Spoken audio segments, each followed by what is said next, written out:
বুঝাচ্ছে আইছি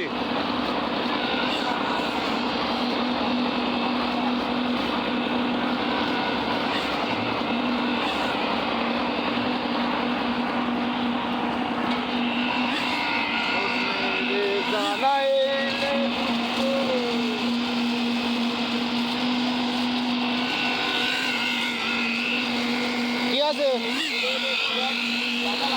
ওটি মেন রোডের সাথে বাধা আছে ওটি টপ রোড খালি মেন রোডের সাথে বাধা পড়বে এর সাথে পড়বে না এর সাথে পড়বে না মেন রোডে খালি পড়বে শুধু মেন রোডে বাধা পড়ে শুধু মেন রোডে বাধা থাকে টপ রোডগুলো শুধু মেন রোডে বাধা থাকে এটি তো টপ রোড